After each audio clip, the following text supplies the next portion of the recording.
I wanted to share my story and my testimony on here.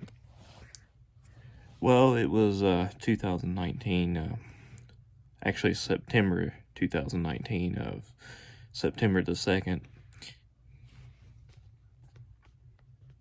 I was highly medicated on some drugs and alcohol and marijuana and pills. I was intentionally lost. I was losing friends without no meaning, and coming and going in and out of friendships and in and out of addiction. And I never really thought I would be something great or somebody's friend that they had. But as time went on this day at the river, I let my phone go completely dead, and it was to the point where I was so far gone and so drunk and so high that I just, what they say when people say they went numb, well, I'm here to tell you I went completely numb. I was longing for a friend that I never had. I was longing for a way to get out of my life and just cope with everything that I was dealing with. I was dealing with the loss of a family member. I was dealing with just abandonment issues with my birth parents. I was dealing with every little thing that you could think of.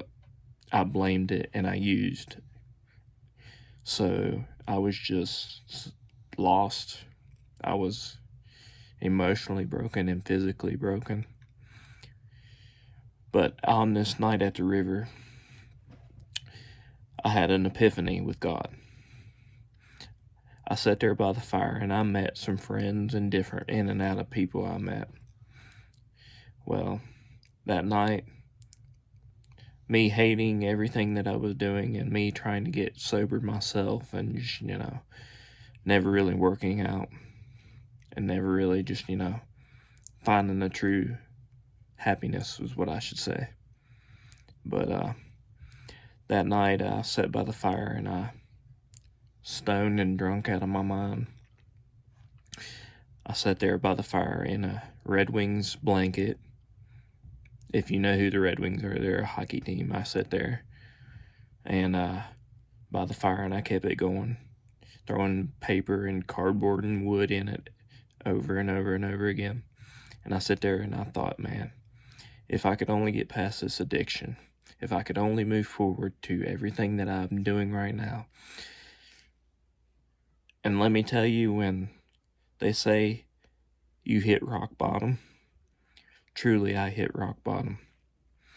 I was so stoned and so out of my mind that I began to repent for everything that I did, for every little thing that I knew I was doing and that was unfaithful to God. Well, I sat there by the fire, cold, numb, and out of my mind, and out of this world completely. Hating my life, just, wanting to start over and just be clean and sober, but never finding an answer or a way to do it. Well, that night I sat by the fire, and I saw God through the flames and the fire. Down on my knees, hand to knees, crying out to Jesus to save me, because Lord knows, I said, Lord, I don't have a high left in me. I don't have a drunk left in me. I don't have nothing left in me. No more addiction, Lord. And I began to repent and repent and repent and repent and repent. And then I plugged my phone up that next morning after everyone was asleep. I woke up at 4 a.m. in the morning. I hadn't really gone to bed. I was awake. I was stoned. I was drunk. I was out of my mind. And I heard one verse that really, really spoke out to me. I can do all things through Christ who strengthens me. And it never really dawned on me what that meant. But I sit and I prayed that prayer, Lord, the serenity prayer, the Our Father, the Lord's Prayer, everything, Lord. And that night, I was truly delivered after 1 year going on 2 in this September. I was truly delivered. I got in church. I got baptized. I was saved. And within me grew something that I never thought could really happen. And that was being sober and clean. Well, a year went by, and now that I'm sober, I try to help others with their addictions and everything else.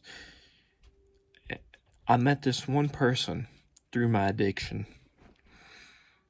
The only person that texted me that day at the river. She looked at me on FaceTime and said, "Are you drunk?" And with every ounce of breath and air in me, I looked at her and I said, "No." Knowing that I was lying to myself, knowing that I was out of my mind, gone. But I held on to that last thing she said to me, and that was, "I love you, and I'm not losing you." Later on that day, I heard her text me, and I kind of ignored it. Later that day, she texted me and said, "I cried all night long for you. I prayed all night long for you." She said she looked at my best friend, family friend for years. They go to the same church together. She looked at her with tears in her eyes during the church service and said, "I can't lose Luke. I can't do it."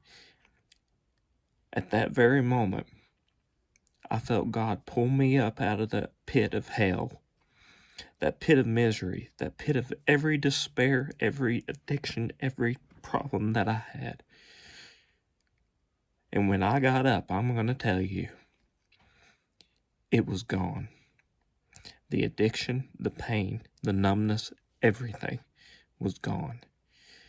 And as I sit here and I tell you my story, I felt this relief telling you this story, because they say that everyone has a testimony. And I'm a firm believer in Jesus Christ, because the power of God delivered me that night at a fire, at a river, in the middle of nowhere. I got truly delivered by the grace of God. Now, I struggled with abandonment issues and depression to the point it was crippling. I've been hospitalized 2 times for suicidal thoughts, and one of a manic depression breakdown. And I was just so far gone. But I'm here to tell you, we do recover.